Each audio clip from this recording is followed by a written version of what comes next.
Halo kepada Bapak Fauzi Isnaen SEMAK dan para penonton yang kami hormati. Kami dari kelompok 2 Universitas Bina Sarana Informatika dengan mata kuliah pemeriksaan akuntansi yang beranggotakan yang pertama Dwi Cipta Kurniasi, kedua Eka Rizky Arifiani, yang ketiga Indah Nur Samsia, yang keempat Lani Haryani, yang kelima saya sendiri Stefani, dan yang keenam Tania. Di video kali ini kami akan membahas mengenai kasus KAP Purwantono, Sungkoro, dan Surja dengan PT Hansen International. Sebelum masuk ke materi, jangan lupa klik tombol like dan subscribe ya. PT Hansen merupakan perusahaan yang berdiri pada tahun 1971. Semula merupakan perusahaan manufaktur tekstil yang beralih fungsi di tahun 2013. Sejak tahun 2013, Hansen International menjadi perusahaan land bank properti utama di Indonesia. Pada tahun 2016, laporan keuangan PT Hansen menggunakan jasa KAP Purwantono, Sungkoro, dan Surja yang beralamat di Indonesia Stock Exchange Building Tower 2, 7th floor, Jalan Jenderal Sudirman, Kafling 52-53, Jakarta Selatan dengan kode pos 12190 dengan personilnya yaitu yang pertama Peter Surja sebagai pemimpin KAP dan partner, kemudian Deden Riyadi dan Hari Purwantono sebagai partner, dan Yuki Wibisono dan Budi Hartono sebagai auditor, serta personil lainnya. Selanjutnya, ada orang-orang yang terlibat dalam kasus PT Hansen International Tbk. Yang pertama, ada Beni Joko Saputro sebagai Direktur Utama PT Hansen International. Yang kedua, ada Adnan Tabrani sebagai Direktur of Finance PT Hansen International. Dan yang ketiga, ada Sherly Jukom sebagai akuntan audit KAP Purwanto, Sungkoro, dan Surja.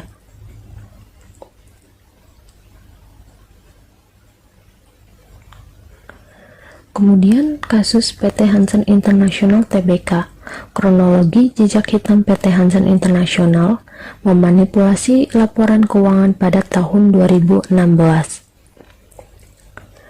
Melansir LKT MYRX tahun 2016, pada tanggal 28 Juni 2016, anak perusahaan PT Hansen International Tbk, yakni PT Blesindo Terang Jaya, menandatangani perjanjian jual beli tanah Kasiba dengan PT As-Sabri Perseroan yang memiliki 11,58% saham perusahaan pada PT Blesindo Terang Jaya. Dalam perjanjian tersebut, PT Blesindo Terang Jaya sepakat untuk melepaskan hak kepemilikan atas Kasiba di perumahan Serpong Kencana seluas 168,336 meter persegi dengan jumlah kafling 2.338 unit. Total pendapatan yang diperoleh oleh PT Hansen International Tbk mencapai 732 miliar.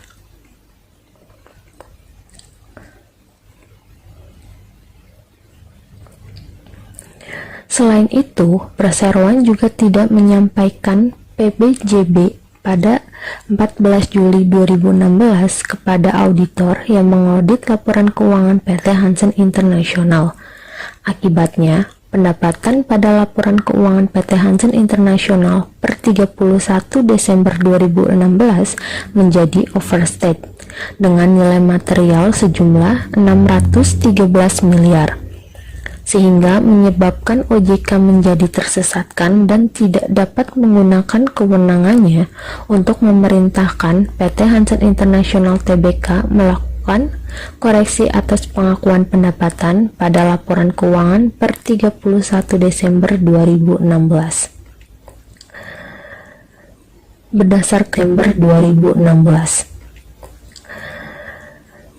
Berdasarkan dengan akuntansi aktivitas pengembangan real estate atau PSAK 44, pendapatan penjualan properti diakui dengan metode akural penuh jika telah memenuhi kriteria, termasuk dalam proses penjualan yang telah selesai.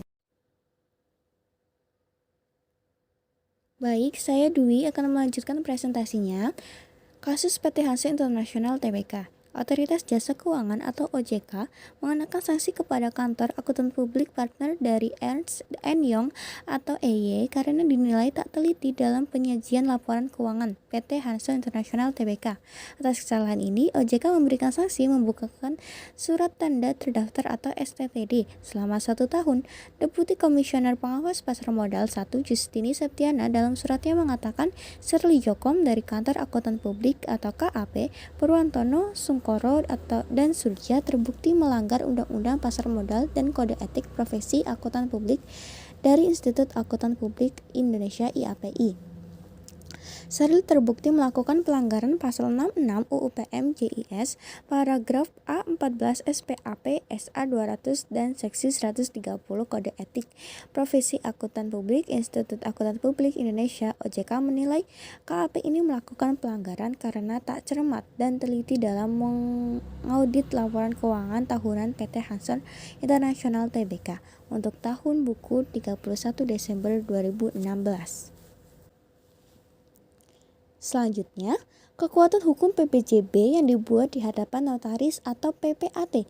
Para pihak dalam proses jual beli tanah dan garing akta bangunan melakukan PPJB karena beberapa alasan diantaranya sebagai berikut. Yang pertama, belum dapat dilakukan pembayaran terhadap objek secara penuh atau lunas. Yang kedua, berkas administrasi yang berupa surat atau dokumen objek belum dapat dilengkapi.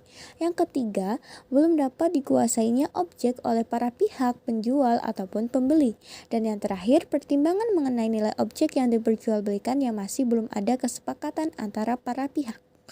Selanjutnya, presentasi akan dilanjutkan oleh teman saya. Pengertian PPJB. PPJB adalah perjanjian jual beli antara pihak penjual dan pembeli, di mana statusnya masih sebatas kesepakatan dan belum ada peralihan hak kepemilikan tanah atau rumah secara hukum. Singkatnya, PPJB adalah isi kesepakatan penjual untuk mengikatkan diri akan menjual kepada pembeli. PPJB berbeda dengan PJB dan AJB. Metode akrual penuh atau full accrual method. Penggunaan metode akrual penuh ini adalah pengakuan pendapatan untuk penjualan bangunan rumah, ruko, dan bangunan sejenis lainnya, beserta kafling tanahnya menurut IAI tahun 2015, pasal 44 ayat 2, yaitu yang pertama, proses penjualan telah selesai. Yang kedua, harga jual akan tertagih. Yang ketiga, tagihan penjualan tidak akan bersifat subordinasi di masa yang akan datang terhadap pinjaman lain yang akan diperoleh pembeli.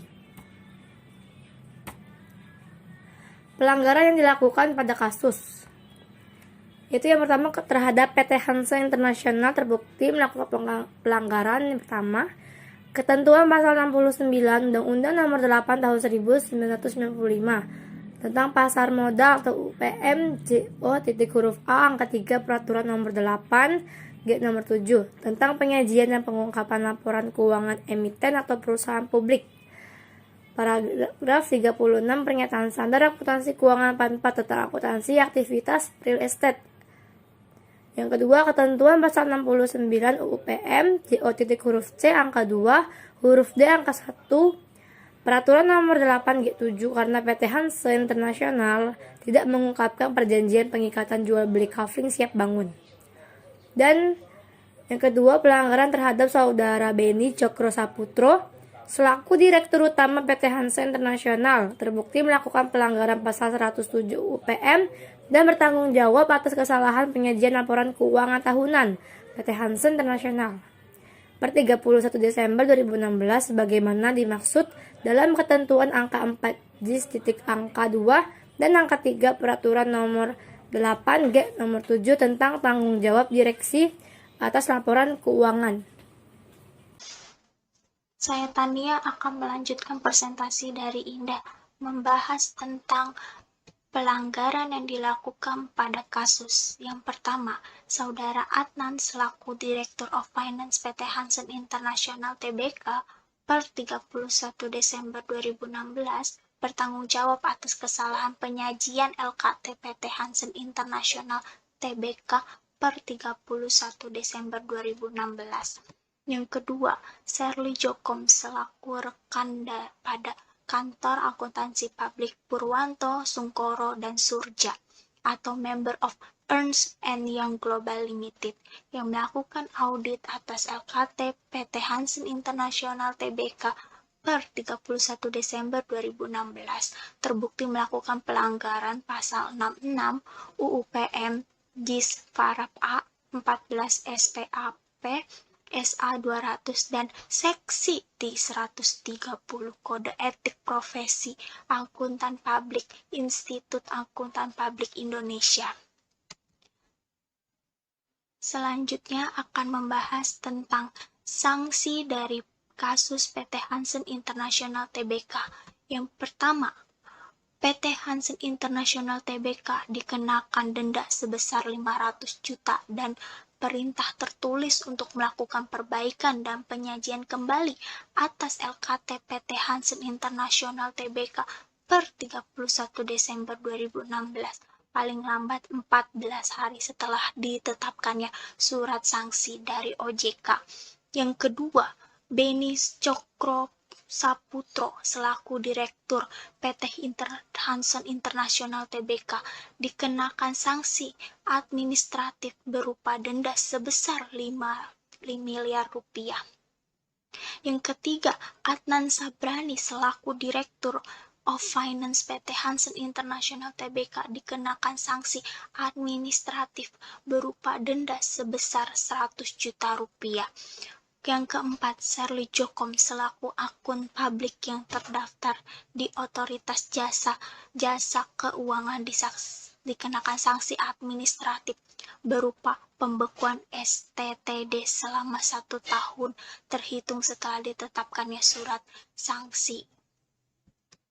Yang selanjutnya akan membahas tentang penyelesaian kasus dan sanksi PT Hansen International Tbk.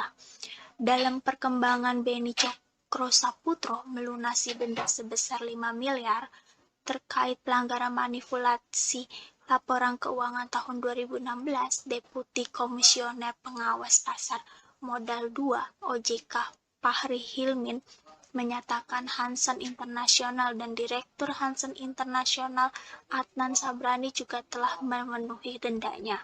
Namun demikian, OJK menyambut PT Hansen meminta perpanjangan waktu penyajian ulang atau restatement laporan keuangan sebelumnya. Dalam sanksi yang dijatuhkan pada perusahaan wajib melakukan perbaikan dan penyajian kembali atas laporan keuangan per 31 Desember 2016 paling lambat 14 hari setelah ditetapkannya surat sanksi, yaitu tanggal 22 Agustus 2019. Namun PT Hansen mengajukan pengunduran atau restatement dan OJK memberi waktu paling lambat 31 Agustus 2019 laporan sudah harus diterima oleh pihak OJK.